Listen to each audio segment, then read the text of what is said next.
I'm Summer Huntington of Mace Vinyasa and Shala, and today I'll be interviewing head coach Alicia Love, who will be teaching our Level 1 Mace Vinyasa seminar.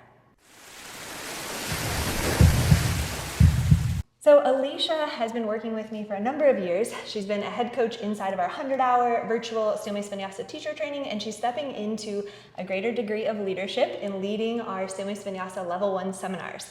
We have one upcoming in Oklahoma, which we're super pumped for, but I'd love to share with you a little bit of Alicia's experience and just kind of how she's come to integrate this practice into her full-time career as a private holistic movement coach.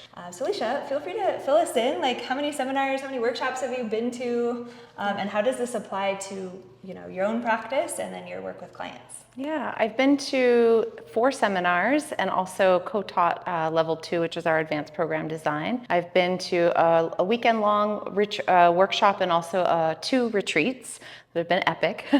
And honestly, I was not training in this way at all before. I was using more traditional weight training practices and methodologies, and everything I teach now is taught in this format.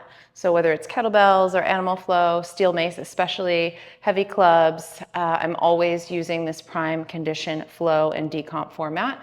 And I absolutely love it for my own body, but also to see the transformation in my clients and to see them come into a session dysregulated and then to walk out feeling really good and feeling like they've transformed themselves in an hour is just, I think it's the magic that's in the programming for sure. That is so awesome to hear. I get goosebumps just like hearing you talk about it because it truly is this like distillation of a very specific methodology, which I'll touch on: prime, condition, and loaded flow.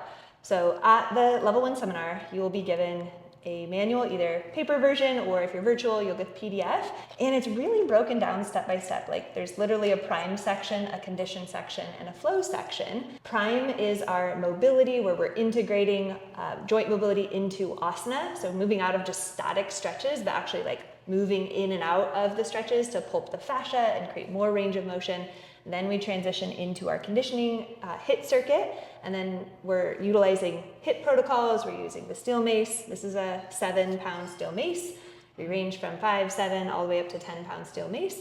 And then we follow that with loaded asana. So my next question for Alicia is around this idea of prime, condition, flow and how that's unique to other styles of yoga, and how you feel that the conditioning aspect specifically helps you with your clients.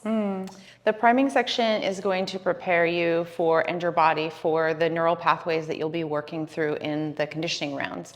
And so it's really intelligently programmed so that your body is actually ready for the conditioning rather than just jumping into an exercise and doing a bunch of reps. And I think that people notice that in their bodies because they feel more stable, they feel stronger in the movements. And then once you get to the loaded flow, you can really feel what conditioning those pathways does, because you feel grounded rather than wobbly or just discombobulated in your postures. And then we take the load away, and you get to feel even more a depth of stability that comes from having this mace in your hands.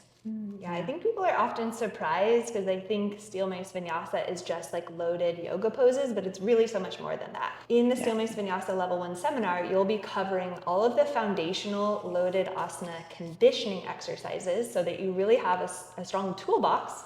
The manual, you have online course content that you can look back to as well, but you have a toolbox of around like 25 loaded asana conditioning drills that you can bring to your practice, you can bring to your clients, and then you can kind of mix and match and build out different programs.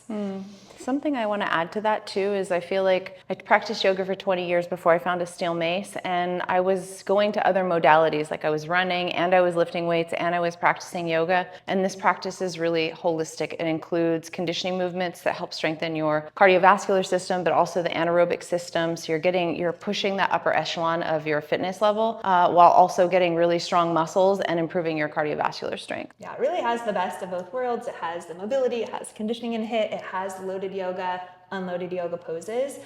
And it's really like a well-rounded way to bring more of a holistic kind of all aspects of fitness, wellness, yoga into your practice.